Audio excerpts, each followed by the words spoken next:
Today we have about 50,000 students. And so the 7,000 will be the ones.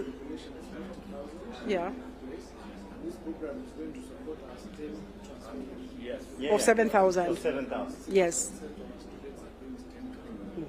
We're pushing because of our development requirements. We're pushing up to 60% of students partly from primary. Yes. STEM subjects. Science, engineering, mathematics. Okay, we see your boulevard you mentioned. Yeah, so this term will really support our trajectory for Vision 2030 to be newly industrialized as a country. And Your Excellency has challenged us to think beyond even Singapore, think beyond France, to be the next place in Africa. Thank you very much, Madam Vice Chancellor. We really appreciate it. Asante sana. Asante sana. We are very proud to be partner of this project with AFD Thank you. and the ministry. Excellent. Very important for us to be Yes. part of this ambition for it. Yes. Yeah, Remember, yes, she said Stephen. Nairobi University is the best university in East and Central Africa. I didn't say. She said. And he's our proud alumni, Dr. Ruto. We are so happy. You get your PhD in Yeah. In science. In the same campus. The next building there. Yeah. That's where I began actually from undergraduate. Yeah, all the way. But Asante sana. this is transformative. Asante sana. Thank you very much. Thank you. Thank you, Mama.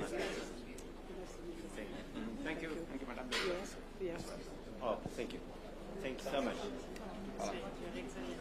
Very good.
His Excellency Emmanuel Macron. Why don't we give them a clap as they come in? Like we like to do. Welcome, Your Excellencies. Kindly on stage.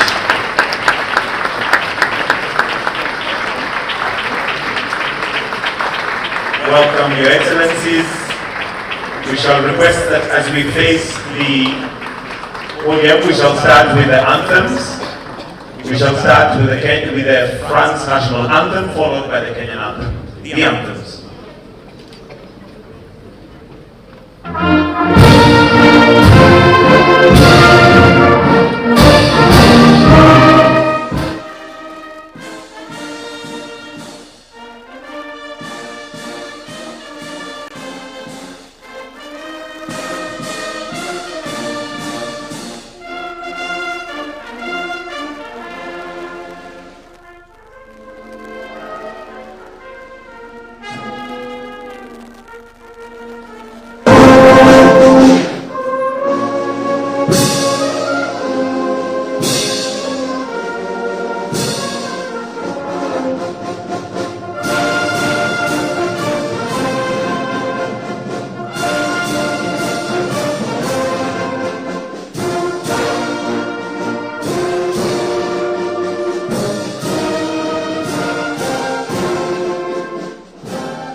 Take our seats.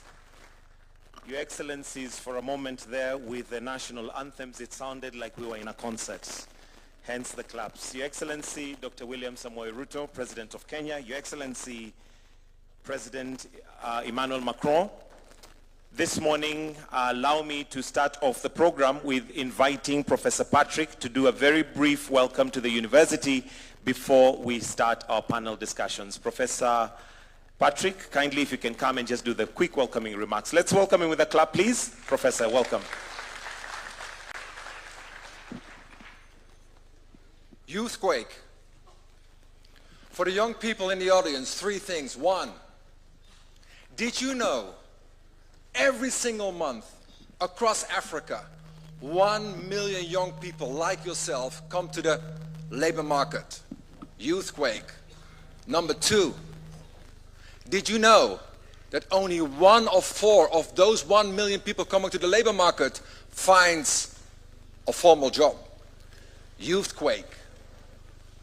Number 3, did you know there are 2 global leaders this morning inaugurated the first ever science and engineering complex, combining you with industry, with research, to create what? 3 things. Jobs, jobs, jobs. And it is these 2 leaders, President Ruto, you're one of us from the University of Nairobi. Thank you so much for your leadership in driving this agenda. And it is you, President Emmanuel Macron, may I say boldly, the strongest friend of Africa. Why? By putting your money where your mouth is and delivering this science complex. Thank you so much of coming to the University of Nairobi. This initiative, finally, is not just for Nairobi. It's not even just for Kenya. It's the prototype for Africa. Thank you for your leadership. Thank you so much. What a great way to start. Another round of applause for Professor Patrick. Your Excellencies, at this point, allow me to now hand over this particular session to Mariam Bishar.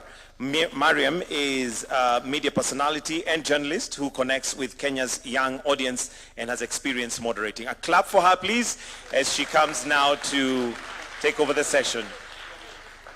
Welcome. Thank you so much, Mike. Thank you. It is my honor to welcome you, Rais William Samoei Ruto, His Excellency Rais wa Jamhuri ya Kenya, and President de la République Française, Emmanuel Macron. It is my honor to welcome all of you to the Africa Forward Summit 2026, being held for the very first time in a non-Francophone country. Please give yourselves a round of applause.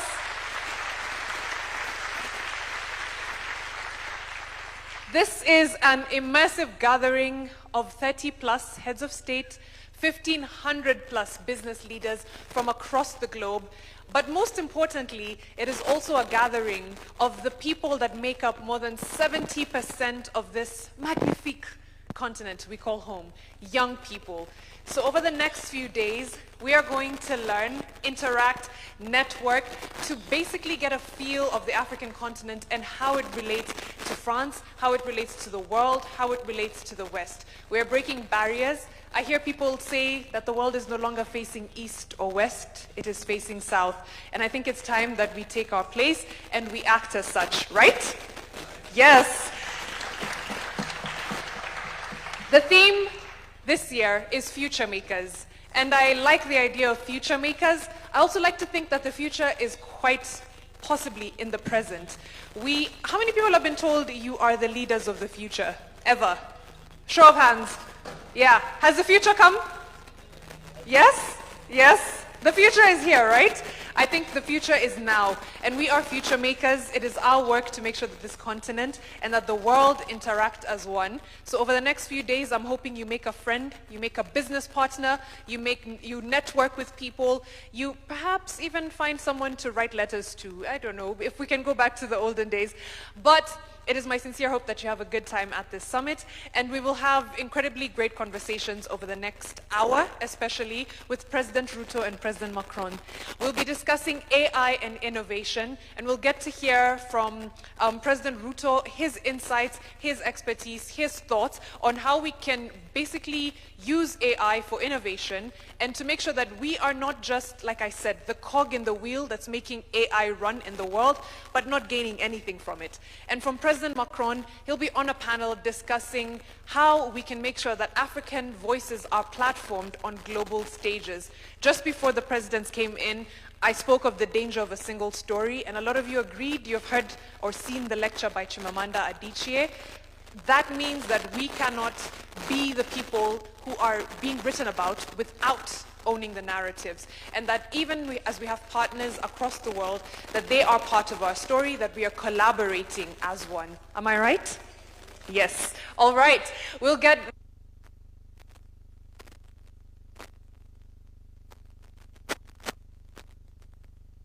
a journalist, a TV presenter. She's also a comms expert, and she will be walking us through.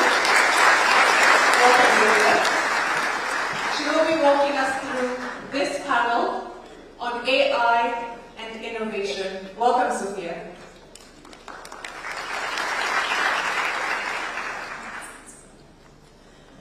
Good morning, Excellencies, distinguished guests, innovators, founders, and especially the young people shaping the future of Africa. Are there some young people in the room today? Are there some young leaders in the room today?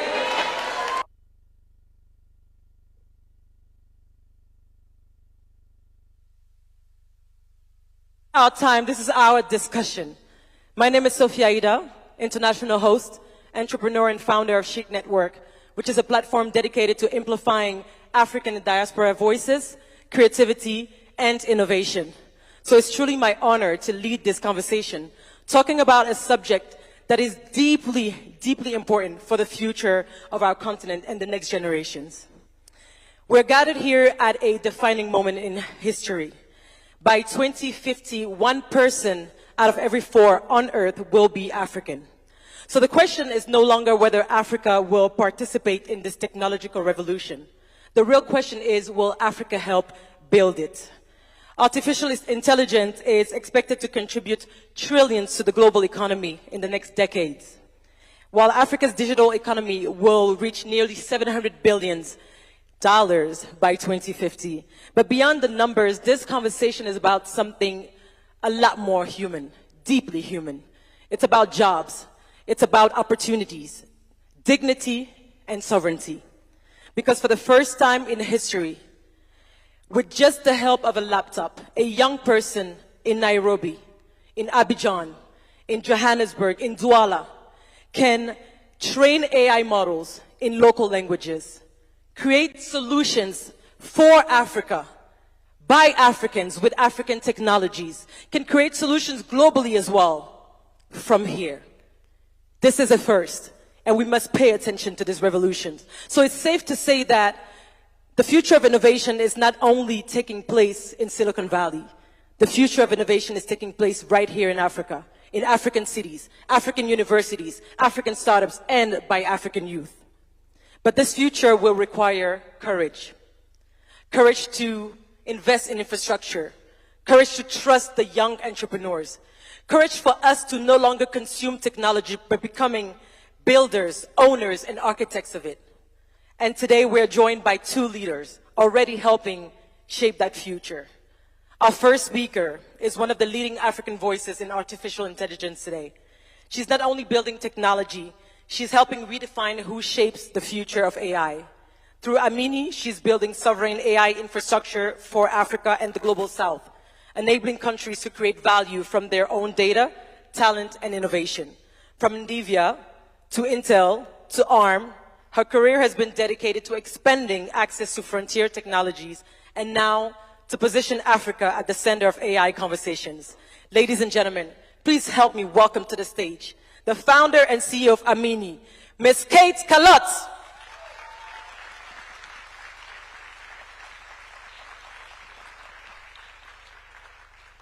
We can keep clapping for her until she takes a seat, please. Thank you so much.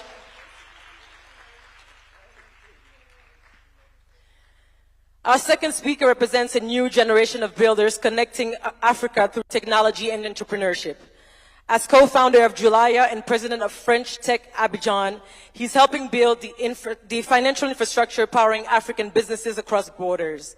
Based in Abidjan and active across West Africa, he believes that Africa's next generation of jobs and economic champions will come from Africans building solutions for African realities.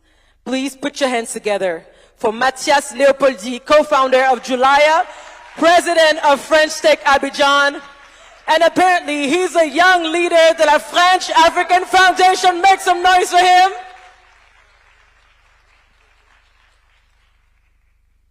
All right. Now my first question is for you, Kate.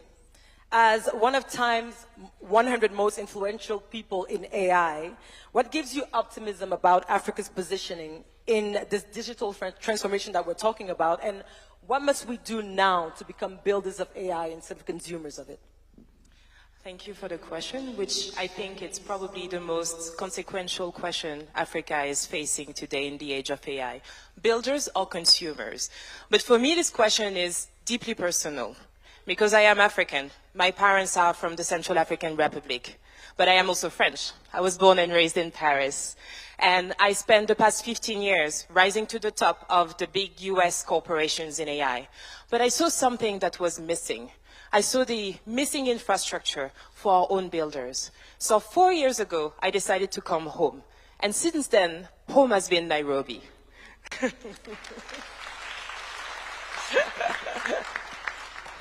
And I'm not alone. There are generations of builders from Microsoft, from Google, from the world's top universities, including Polytechnique, who are coming back to the continent. We are not coming back because we failed there. We're coming back because we saw what was missing here, and we want to fix it. So us, alongside the homegrown builders, the millions of local innovators, we are the new face of Africa. We are young, we're connected, and we are deeply rooted. And we want to change the story of our continent.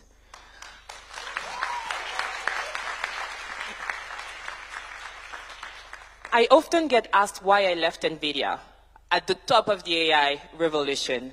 And for me, the answer is in the statistics. Africa holds 19% of the world's population, but less than 1% of the global compute capacity.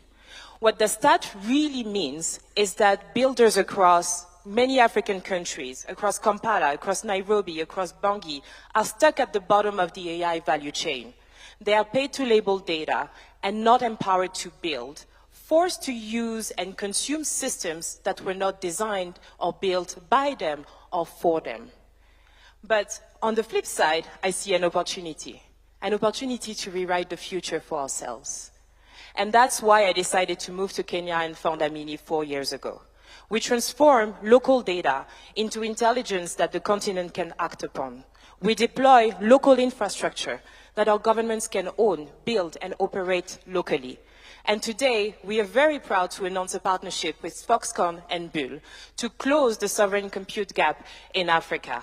We will deploy compute that is modular, that is energy efficient, and that is affordable, so that finally we can own and operate our own infrastructure. So our small company that was born out of Nairobi is now solving problems at a global scale. We've now expanded into Bridgetown, into Rio, into Manila, across the global south, because the opportunity is planetary. So you asked me what I am optimistic about. And I think I'm optimistic about our people, the generations who are coming back, who have not just studied the AI revolution, but have built it, have been inside the systems which are reshaping the world today. And the generations which have never left. I've been here, and for the past couple of years, I've learned how to master those systems. And those two give me optimism. France and Africa have something that neither of them can build alone or replicate alone. Deep talent, a tradition for strategic autonomy, and the refusal to accept that the future only belongs to those who already hold it. And for me, I hope that this is the new generation of the France-Africa relationship. I want to refuse that our builders, our future makers, have to choose between living to build or staying to build. Building from home has to be the best option for us. Imagine coupling French scientific excellence with African ingenuity. Builders in Nairobi, in Paris, building on the same infrastructure. This is us writing our own AI economy, not negotiating to be part of someone else. So Your Excellencies, as today, the decisions that you will make today and how we collaborate in the next 10 years will define what sovereignty means for centuries. Thank you. Merci. Asante sana. Thank you so much, Kate. Thank you so much. The next question is for you, Matthias. Nowadays, an Ivorian SME paying Kenyan suppliers still routes through London or New York and pays 2 or 3 times more for the privilege. You're building the layer that changes that, right? What would it mean in real jobs and real businesses if that infrastructure existed at scale within 5 years? Thanks, Sophie. Your Excellency, President William Ruto, Monsieur le Président de la République Emmanuel Macron, and distinguished and honored guests without protocol. Like Kate, I'm a French entrepreneur. I have been working in West Africa for the past 10 years, based between Abidjan, Dakar, Cotonou, Lomé, and I founded an online bank to try to tackle this issue called Julaya. We often hear Africa is lagging, Africa needs to catch up, like all these narratives, but there are industries where Africa is actually leading, and is actually a leader in the world. And one of those industries I want to talk about today is called mobile money, and was born here in Kenya around 25 years ago. Today, mobile money empowers 1.2 billion people in Africa out of 1.6 billion people to access financial inclusion, send money, pay bills, etc. But there's a but. This revolution is not fully complete. Today, as you said, if you're a Kenyan SME, for example, you want to pay a Senegalese supplier, it takes a correspondent bank and the dollar to do it. It is not a problem of will, it is not a problem of talent, it is a problem of critical infrastructure. And this is being solved. There is a new institution called PAPS, Pan-African Payment Settlement System, which is sponsored by President Ruto, and which envisions to allow the 42 African currencies to transact with each other without going through the dollars, etc.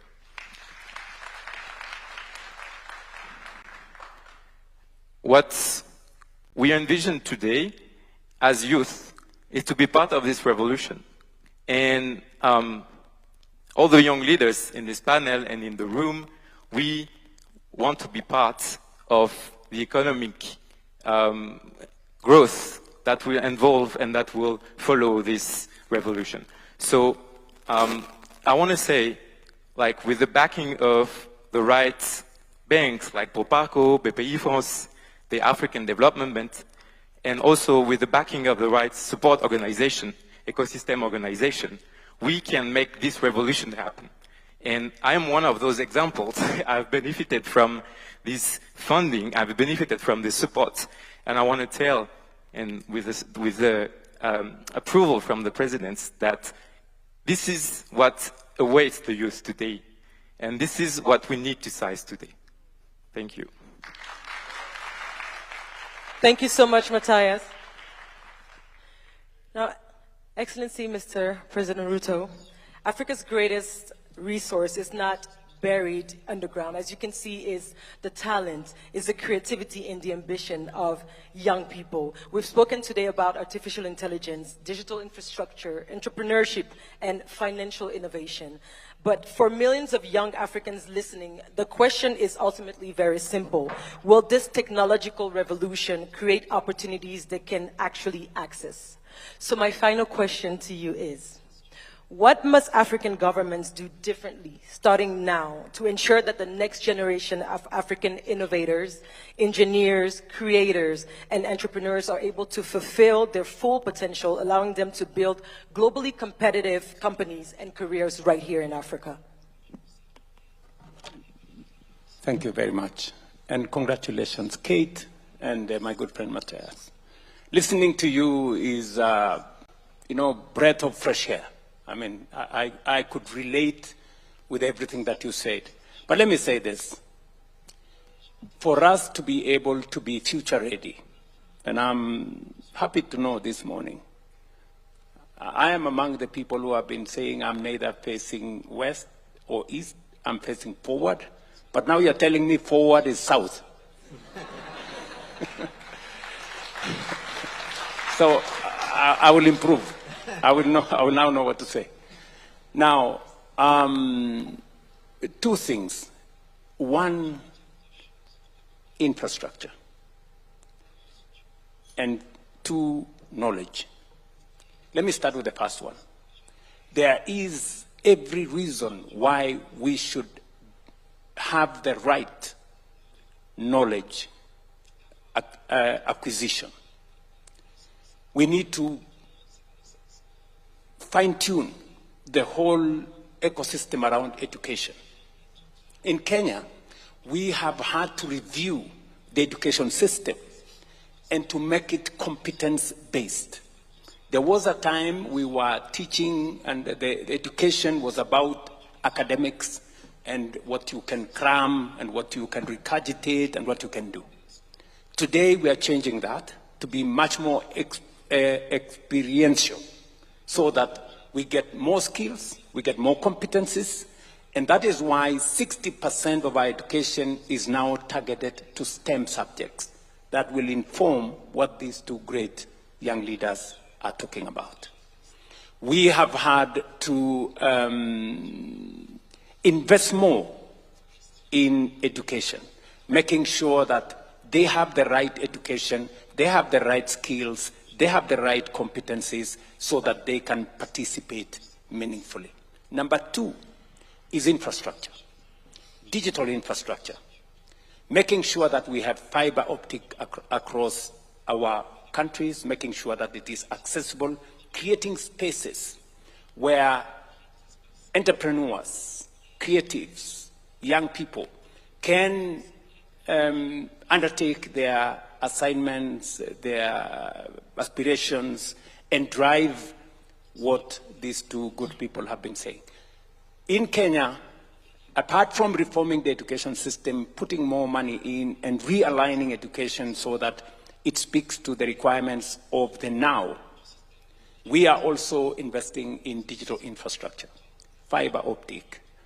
They've just said we are manufacturing now here in Kenya a lot of digital assets, whether it is phones, whether it is computers, and all that digital infrastructure. We are laying fiber optic to 30,000 kilometers already in Kenya to make sure that every part of Kenya is in the loop. And then finally, the Ministry of ICT, and I have my minister here, is now working on how to bring the rest of the world into Kenya to experience. And I'm going to ask Kate why she chose Kenya. I would really want to know why, out of all the other countries, why she... There must be something in Kenya that gave her, you know, there must be something. And it must be among the things I'm talking about. So making sure that some of the best companies across the world come to participate with us. Last year, Teleperformance, the largest BPO company in the world, set up office in Kenya. We have many BPO companies set up in Kenya. Why? Because we have young people with the right skills, we have the right infrastructure in terms of internet connectivity, and we have a very enterprising and entrepreneurial population. So in my opinion, this is the space in which we are operating, and I think every other country should be able to think in that direction, because the future is about technology, the future is digital, and AI is going to be at the center of it. Thank you so much, Your Excellency. Please, will you favor me with Kate? Will you favor me? We picked Kenya because of the ecosystem, like you mentioned. The ecosystem is vibrant and it's here. Thank you so much. Thank you, Your Excellency, for your remarks. Thank you, Kate. Thank you, Matthias. We are closing this first panel. Thank you, everyone. And Mariam, I give you the mic to follow this day. Thank you. Thank you. Thank you so much, Your Excellency, and Matthias, Kate as well, and Sophia for a wonderful job moderating. The fact that Kate left in video, which makes more money on a yearly basis than a lot of nations, to come and invest back home, says something that if we don't believe it ourselves, no one else will believe it, right? We have to set the precedent. And I think that's amazing. Also, what we're doing with the competency-based curriculum, as the President has said, is preparing ourselves for now and for the future. And I love that we're able to have these discussions in a room where the whole continent is represented. There we go. Speaking of representation,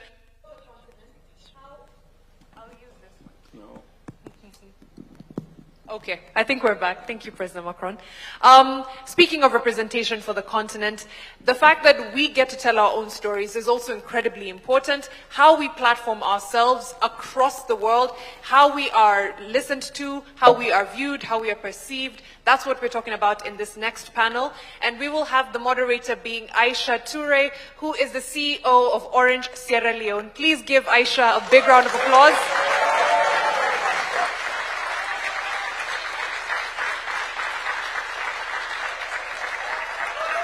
Let's go.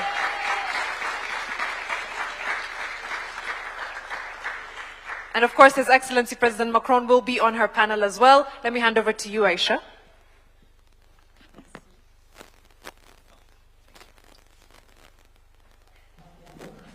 Sorry. Do you have the mic?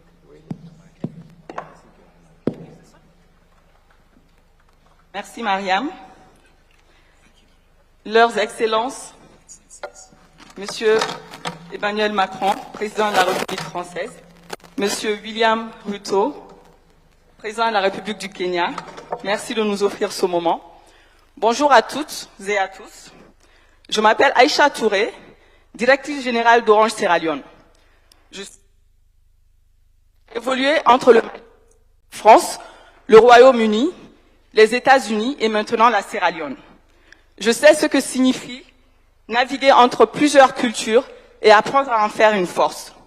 Je suis également fière de faire partie d'un groupe qui connecte aujourd'hui plus de 160 millions d'Africains à des services numériques et financiers essentiels et qui a déjà formé plus d'1,5 million de jeunes Africains à des métiers du numérique gratuitement via les Orange Digital Center. Pendant longtemps, l'Afrique a été racontée par d'autres. Aujourd'hui, des voix africaines s'imposent à travers la culture, l'entrepreneuriat, les médias, la technologie. Le narratif devient... L'influence d'un continent ne se mesure pas uniquement à son poids économique ou politique, mais aussi à sa capacité à produire des récits, des imaginaires, des marques, de la culture et de la confiance. On peut parler de la diplomatie culturelle française, M-Pesa pour le Kenya. Alors, comment l'Afrique transforme-t-elle aujourd'hui cette nouvelle visibilité en capacité d'influence? Jean-François et Wilfried ont des réponses concrètes. Je les invite à nous rejoindre.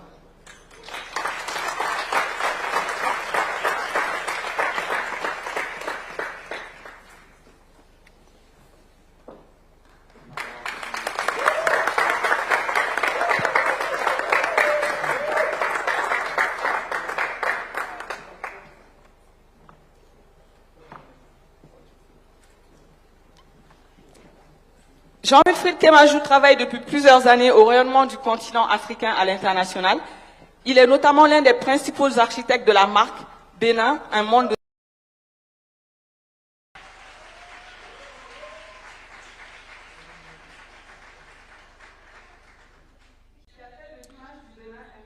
which has transformed Benin into a place of appeal and influence. Marois is an entrepreneur, a content creator and TV presenter, and has worked in Algeria and France, and in Africa he's building brands, businesses, and has cultural influence among various different worlds. Jean-Wilfried, let's begin with you. Africa has often been closed into very reductive and incomplete narratives. How can Africa do away with these stereotypes and build a fairer narrative which is more ambitious and more faithful to contemporary realities? Thank you very much. Thank you, Aisha, for the question. First and foremost, please allow me to thank His Excellency the President William Ruto, as well as His Excellency President Macron, to welcome us here today to speak to such an important topic. Before I give my remarks, $4.2 billion. This is an important figure. This figure represents what Africa loses each year due to negative stereotypes which are portrayed by international media. This has been shown. This demonstrates that the image of Africa is no longer just symbolic, but has concrete impacts on our countries, and therefore we must acknowledge this. In Africa, there is no nation branding without nation building. We must clearly, in addition to the appeal that we need to build, we need to also develop important sectors to our economy, whether it's education or health. There is a significant challenge currently. Many African countries do not tell the narrative of this transformation, and what happens is that this narrative is told by others, and when others tell our stories, what happens is that we are subjected to negative stereotypes, and therefore this has a negative impact to our continent's image. Now, let me take the example of France, which since Versailles and Louis XIV has shone throughout the world. It's the same in the US with Hollywood. Even the South Korean wave, which is much more recent, has ensured that we're all fans of Squid Game, for example, on Netflix. So this demonstrates one thing. There is a voluntarist policy. Image is extremely important. There are concrete investments that enable international powers to shine across the globe. In Africa, often we talk about the continent in terms of war, epidemics, diseases, in terms of poverty. And I think that it's about semantics, and we need to flip this. We need to do away with this narrative of fighting against poverty in order to become powers or a power.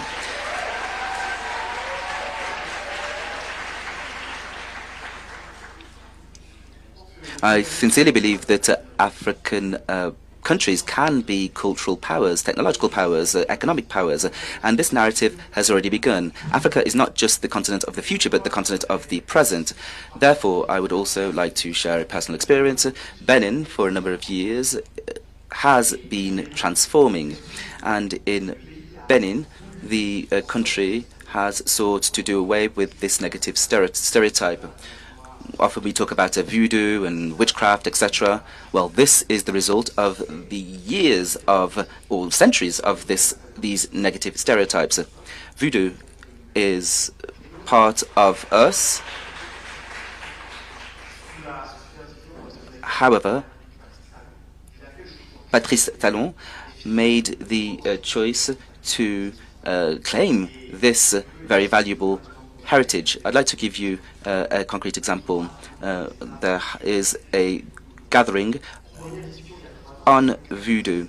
3 years ago, we had 97,000 participants. Last year, it was 700,000 over 3 days. This demonstrates one thing. When a country claims its heritage and masters and controls its narrative, it works economically, it works on touristic terms, but it also strengthens African pride.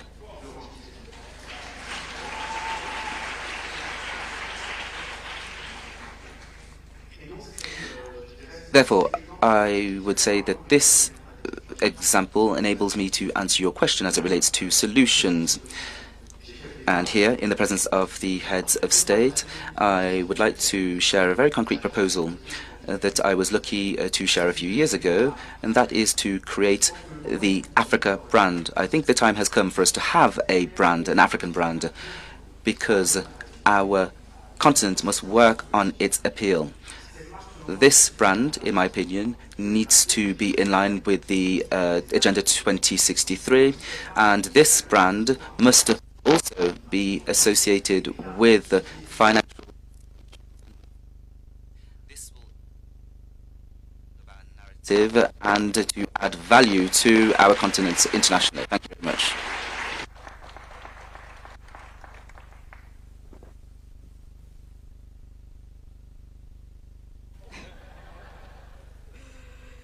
Merci, Jean-Wilfried. Thank you very much, Jean-Wilfried Marois. Millions of young women follow you on social media because they identify with you. You live in between two continents, two cultures. What can the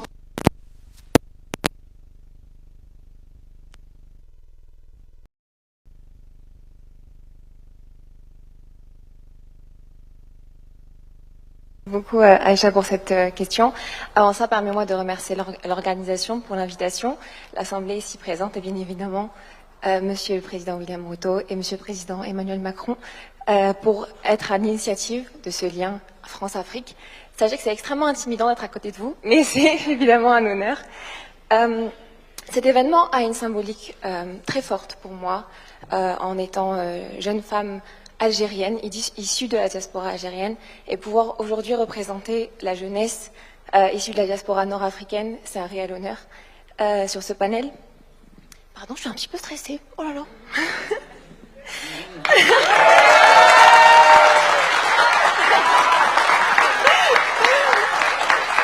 Merci. Pour vous raconter un petit peu mon parcours, je suis née en Algérie, où j'ai grandi jusqu'à l'âge de 5 ans avant d'émigrer en France. J'adore Teria. Où j'ai émigré en France et pour continuer mon parcours de vie. J'ai honnêtement eu beaucoup de mal avec ma double identité pendant très longtemps. Pour moi, je la considérais un petit peu comme un handicap et pourtant aujourd'hui, je me rends compte que c'est ma plus grande force. Et c'est surtout celle de la diaspora africaine. For our diaspora to understand two realities. What are international ambitions and what are the possibilities on the African continent? Throughout my education, I went to an engineering school, which was extremely demanding and very tiring, but it was my release. I needed a release, and my release was social media. And on social media, I was able to talk about my and I was able to speak to those who are like me and who look like me, and to represent them. And this enabled me to pursue to incredible opportunities to work with international leaders in retail and cosmetics, and also to become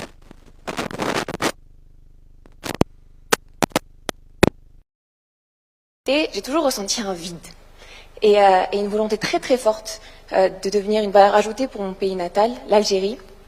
Et c'est pour ça que depuis 3 ans, avec mon mari, nous développons plusieurs business sur plein de secteurs différents, la restauration, l'immobilier et notamment l'industrie, avec l'ouverture de notre usine de produits de cosmétiques Made in Algeria et aussi avec la création de notre marque, la première marque premium de maquillage en Algérie. Et avec ce projet, c'est au-delà de la beauté, avec ce projet, j'avais vraiment l'ambition et la fierté de me dire que le Made in Algeria, le Made in Africa, peut rivaliser avec les concurrents mondiaux, et surtout ne pas avoir peur de trouver sa place sur la scène internationale. Et c'est pour ça que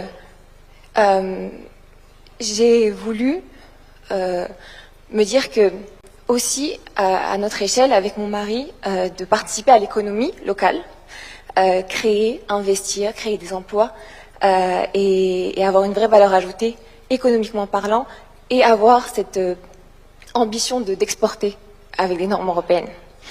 Et c'est ça, finalement, notre rôle en tant que groupe issu de la diaspora africaine, c'est de se dire que nous sommes là pour créer des ponts économiques, des ponts culturels, des ponts humains. Et pour répondre à ta question, Aïcha, pour moi, notre génération et les générations futures ont ce rôle primordial de changer le regard qu'on a sur l'Afrique, sur le potentiel africain. Et le message que j'aurais aujourd'hui à donner à la jeunesse africaine, c'est croyez en vos ambitions, croyez en vos rêves, et surtout, dites-vous que votre identité n'est pas un handicap, c'est votre plus grande force. Merci.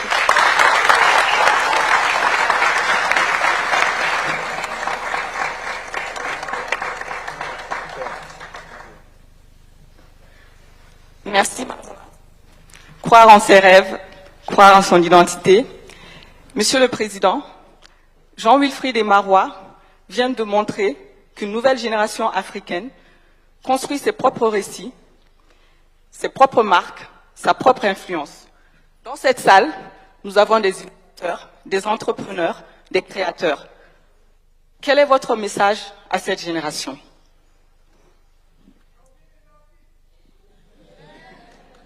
Et les artistes. Et des artistes. Non, merci beaucoup. D'abord, merci. Merci, Président, de nous accueillir.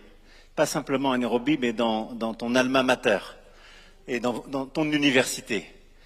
Et merci à l'université de nous accueillir et vraiment à ces mots d'accueil très forts et à tous. Moi, j'avais plutôt envie de continuer à écouter parce que je dois dire que ça fait... je deviens un vétéran dans cette mission. Ça fait 9 ans que je me bats pour essayer de changer beaucoup de choses du rapport entre la France et l'Afrique, l'Europe et l'Afrique. Et c'était magnifique de vous écouter tous les 4. Parce que vous avez très bien parlé. Et en vous écoutant, je me disais, au fond, il faut les laisser faire. C'est tout.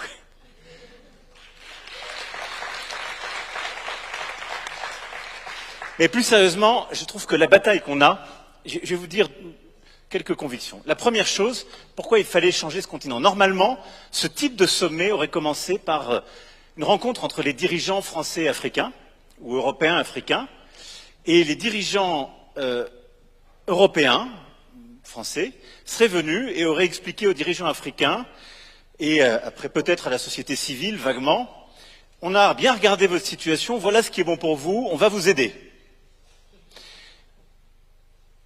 Et je crois que c'est plus du tout ce dont l'Afrique a besoin et ce qu'elle veut entendre. Le président l'a très bien dit hier, il dit « Nous, on ne veut plus ça. On n'a pas besoin que vous nous aidiez. » Et ça tombe bien parce que nous, on n'a plus totalement les moyens non plus, si on est lucide. Et en plus, ça crée plein de tensions. On a toujours des polémiques à la maison, les gens disent « les aider », puis après, on a déjà tellement de problèmes, etc. Non! L'Afrique, elle est en train de réussir. C'est le continent le plus jeune au monde, c'est le continent qui a le plus de croissance au monde, Donc juste, l'Afrique, elle a besoin d'investissements pour être plus souveraine, Kate l'a très bien dit. Et nous, on a envie d'être des partenaires d'égal à égal, parce qu'en fait, on a exactement le même combat à mener en Europe. Et en vrai, c'est exactement ça qui se joue. Et on commence ce sommet Africa Forward en vous écoutant, vous, la jeunesse du continent africain, nous dire, voilà mes rêves, mes ambitions, ce que je suis déjà en train de faire. Et nous, on vient en disant, bah ok, nous, on a des investissements à faire, c'est intelligent pour vous, c'est bon pour nous, on le fait ensemble. Et nos défis sont jumeaux. Et nos défis sont exactement ceux que vous avez décrits, qu'il s'agisse de technologie, d'IA, de paiement, ou qu'il s'agisse, comme on dit aujourd'hui, d'industrie culturelle et créative, ou de récits, vous l'avez très bien dit, Acha, tout à l'heure. Et donc, au fond, quel est notre défi commun, Europe et Afrique? C'est de ne pas dépendre. This is this opposition between, consumer and builders. And it is exactly the same. Because a lot of solutions are made in the US or made in China. And when you speak about artificial intelligence, okay, a lot of us today are consumers. So I think we have a common fight, a common battle together of investment, which is to build our strategic autonomy for Europe and Africa. And if we build it together, we will be much stronger. So we need infrastructure. And this challenge of building infrastructure is exactly the same in Europe. Computing capacities. Okay, if we want to make infrastructure, let's invest. In order to do so, and this is a challenge, by the way, that President Ruto is facing here and fixing, this is the energy challenge. No chance to build any AI infrastructure and computing capacities without energy. So we have to build much more energy facilities, renewables, nuclear, in order to deploy electrification of our common use in Europe, electrification for households and companies in Africa, but in order to build additional capacities and computing capacities, first challenge. And to build foundational models and companies on that. Everything, when we speak about infrastructure, is about sovereignty. And this partnership between Amini, Bull, and Foxconn, for me, is a perfect example of this sovereignty, this common sovereignty story. African, European, and Taiwanese company. All of us have to face this challenge of sovereignty and reducing our dependencies. So it's super smart. So let's rush on infrastructure, and it's true for AI, it's true for payment system, and I want to commend you for what you do with this Pan-African settlement system. I think it's super smart, and you're right to say that you are leading in terms of mobile payment, and we are very proud for Orange and some companies to be part of this game. The second key challenge we have to face together is about talents. In Europe, and especially in France, we do educate and train a lot of talents. Our key challenge is to provide jobs for them and to make sure that they stay and don't move. I have to say I was despaired a few years ago when I saw that so many talents of AI in Silicon Valley were in fact educated in France, data scientists or mathematicians. Now they are starting to come back because we have great leaders and we are building clearly the leadership in Europe of AI and quantum capacities. And it is exactly the same challenge in Africa. And you were right. You have to train more, and I'm super proud of what we are doing here with the investment of the French Agency for Development and the university to build on STEM and AI, new capacities, new partnerships with our best universities. And this is exactly what we want to do through the continent. How to educate and train more and more talents to make sure that they will be trained here in the best education system, with the best partnership, and they will stay and help the country to develop and help the continent to develop. And this is why we will expand these partnerships between our universities and the African universities. We will accelerate this trend of investment. And this is why I want to thank our companies to clearly accompany this work on Orange during this summit. We'll announce, thank you, Christelle, this 50 digital centers. I think this is extremely powerful, with 1 million young African people being trained through this Orange Digital Center by 2030.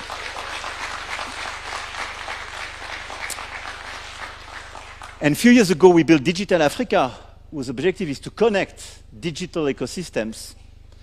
And this is part of this training capacities for your talents, but as well how to make sure that the ecosystem will enlarge and talents will stay. Et le dernier défi pour être pleinement souverain, c'est exactement ce que vous avez dit et ce que vous avez parfaitement décrit l'un et l'autre, c'est-à-dire le narratif. Et on le sait très bien, c'est le vainqueur qui écrit l'histoire. Et tout le travail qu'on est en train de faire, d'ailleurs, on y reviendra dans la journée avec les sessions culturelles et sur les restitutions.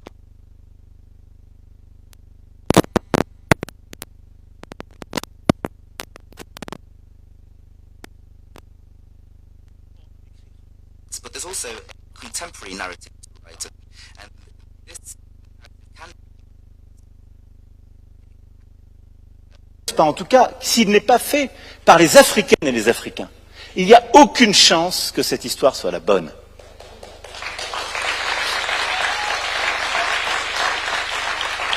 Et c'est aussi une question de souveraineté, parce que ce regard, c'est celui qu'on laisse aux générations à venir, c'est celui...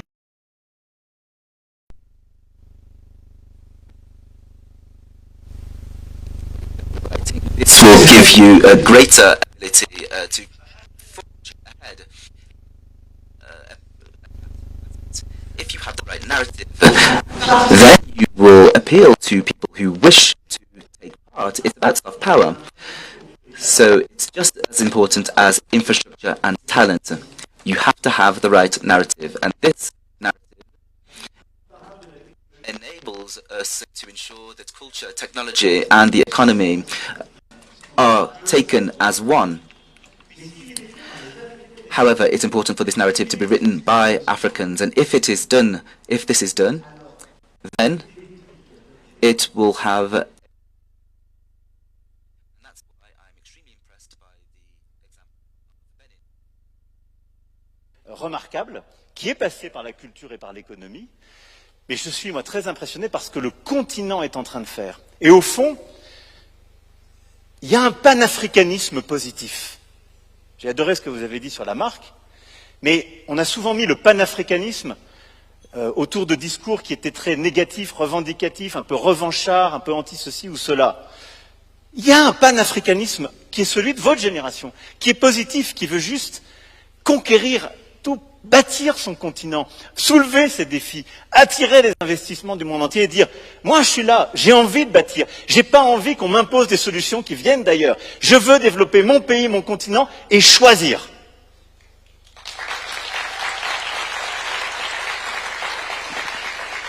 Et nous, notre rôle, et je finirai là-dessus, c'est pas de faire de l'aide, c'est juste de dire « Waouh, nous, ça nous plaît, on veut faire ça aussi. » Parce que nous aussi, vous l'avez dit, la France, elle a toujours été comme ça. C'est une nation qui s'est toujours vue comme plus grande qu'elle-même, parfois en faisant des choses qu'on ne ferait plus aujourd'hui, je l'ai dit et répété, mais parce qu'on rêve plus grand, parce qu'on a construit cette histoire pour nous-mêmes.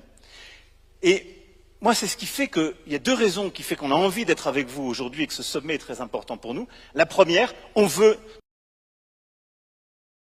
Our companies and the government of France to invest by your side because you know it will work, and that the African story is a big story, is a great story, and that when you look at Europe and Africa, there is an evidence, and that this fight for sovereignty, technological sovereignty, IT sovereignty, quantum sovereignty is common. If you fail, we do not have any chance. If you fail, your youth will leave Africa and will no longer solve migration. We need you to succeed because it's good for France and Europe. There is a positive story to build. It is incredible for the 21st century that you'll build your story. We will do it also on our end, and we will do it hand in hand. Secondly, we have a common destiny. We have a common destiny. You said something that probably you have a story that wasn't so good. There are millions of young people in France who are from the diaspora as yourself, And for many years we told them, sorry, that you are from the diaspora or you come from this particular country and you'd like to be forgotten. No, you are 100% French and 100% from Algeria. You have your dual nationality and we need you, because that is a boost for us in France to have young people like you, Marwa, who are Franco-Algerian, Franco-Central African, and who would like to develop the world and conquer further frontiers and who work with us. This is really important for us, so be proud of being member of a diaspora, of being French and of being African. And that's why I'm here, because in my country, and I've told it to my Kenyan counterparts who do not know it much, there are millions of young people who are totally French and totally African. And it's a great honor and luck for their countries. I will stop here, therefore, Madam Moderator, but builders of this common future. And I'm extremely happy to see how proud and solution-driven you are when you speak about your own future. And this is why I'm here.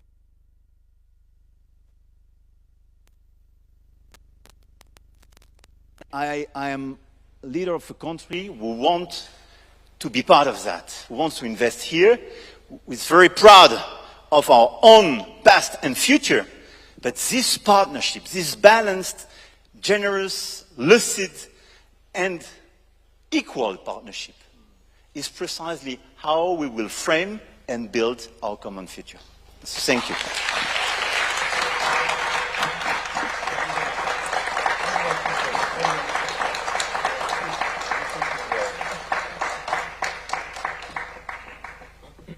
Thank you very much. Thank you to our moderator, Aisha. Thank you, President Macron, and Marwa, and Jean-Wilfred. Please give them a round of applause.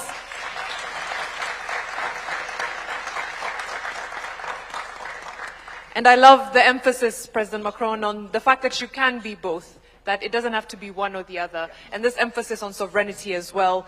I'll also say that something that Jean-Wilfred said about the brand Africa is definitely conversations that I've been hearing happen, and I can't wait to see a time when Muranga tea from Kenya has the same brand recognition that champagne from France has, right? That fish from Lake Victoria has the same brand recognition that salmon from Norway has, right? And we're getting there.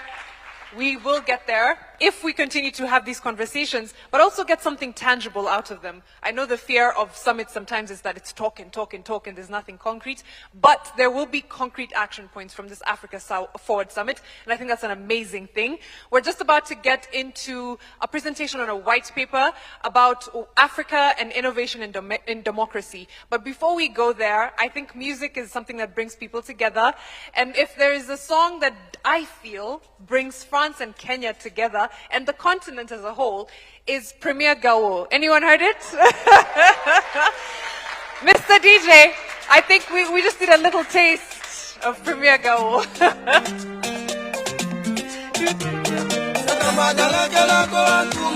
You can move on your seat if you feel a little bit. Yeah. Hey.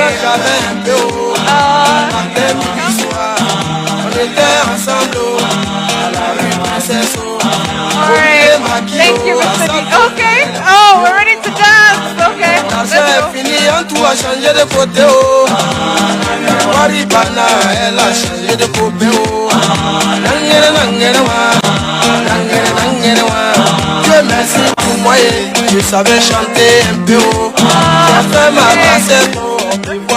Thank you, Mr. DJ. Thank you. I just wanted you to get up a bit. I think I'm correct that Premier Gawo brings Africa and France together. Does it not? It really does. We are talking next about innovation in democracy. And Professor Achille Mbembe is a historian. He's a political scientist. He is someone who has done a lot of work researching what democracy for Africa looks like. Sometimes we make copy-paste systems without thinking, how do I make this work for me? So he's presenting a white paper on what innovation in African democracy looks like. Please help me give a warm round of applause and a welcome to Professor Achille Mbembe.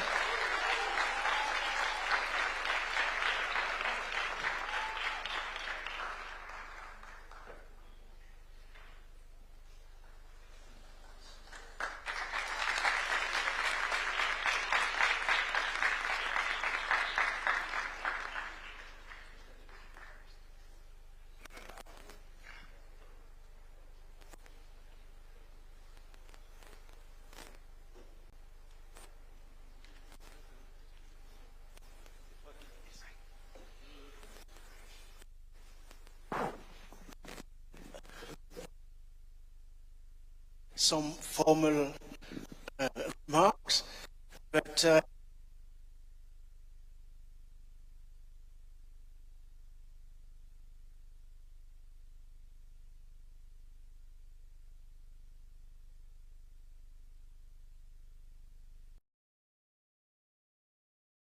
my dear friend Emmanuel's speech.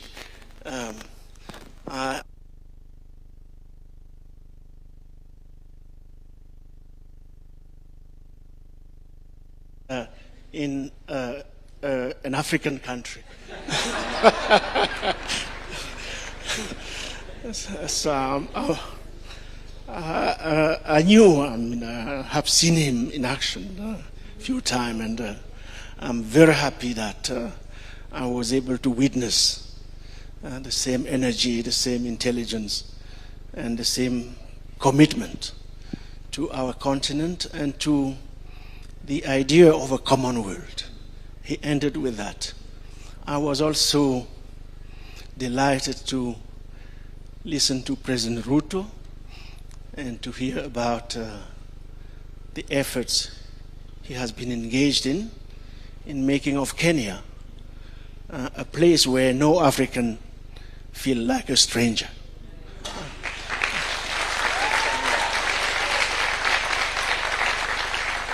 All that we heard from President Ruto and Emmanuel, we heard it yesterday. The same joy, the same passion, the same energy was expressed yesterday during a pavilion. The Innovation Foundation for Democracy, the Paris Peace Forum, and the International Commission for Jurists, Kenyan section, we held at another university, Strathmore University, not far from here indeed. And what we are bringing to you this time is in the form of a book. I won't be summarizing the book here. The book contains no less than 60 proposals, which are not proposals for governments, which are not proposals for business, which are proposals for all, beginning with civil society organizations themselves, in the full knowledge that these days governments, business, and civil society and communities have to work together. There's no other way. And that we have to basically invest, as we heard this morning, in our communities and societies' resources, in their strengths, being inclusive, if we are to address the challenges ahead of us. I'll end these very quick comments with one word which came to me as I was listening to the conversation we have had this morning. When it comes to telling the world what Africa is all about. I will say it in French because I really haven't found a proper translation in English. I hope that the translators will do their job. L'Afrique est une réserve de puissance et une puissance en réserve. I believe that that's what I heard this morning, and I would like to leave it at that. So this is the book. Voilà. It's a lot of reading for the two presidents, but since they read so well, I'm sure that they go through it. Thank you very much, and excellent. Maybe let's see. Thank you very much. Thank you very much. Thank you. Bravo.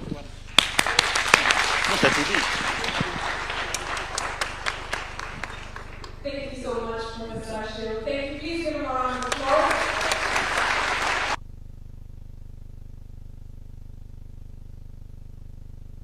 President Ruto and President Macron, a warm round of applause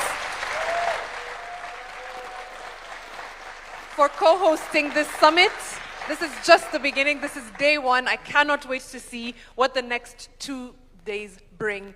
Now we'll take a quick photo session, but I'll hand over to Mike to run us through the photo session. There'll also be a video playing just to give you a historic look at the relationship between France and Kenya. It's going from Ouagadougou to Nairobi. We'll play that in just a minute, but let me hand over to Mike. We'll have a quick session with the panelists, a photo session, just so we can get everyone in the picture, and then we'll hand over to the video from Ouagadougou to Nairobi. Mike? All right, thank you. A clap for Mariam, please, for moderating us very well. Thank you. Your Excellencies, I'll just request that we step forward. I'll request that the panelists may also join the presidents for the photo session. Just initially the first panelist, please. Just the ones who spoke. Yes, the two sets that spoke. Mariam, you can also join in the photo, please.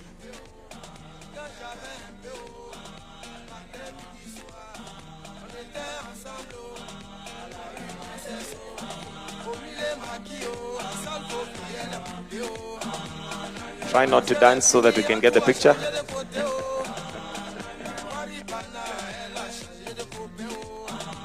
Thank you. Thank you. Thank you very much. Your Excellencies, that brings us to the end of this session, and we'll then request that we all be upstanding as we then allow the two heads of state to exit and go to the cultural experience. Feel free to give them a warm clap, even for their time and for joining us this morning. Thank you, Your Excellencies. Deuxième Gaou qui est Nyatao.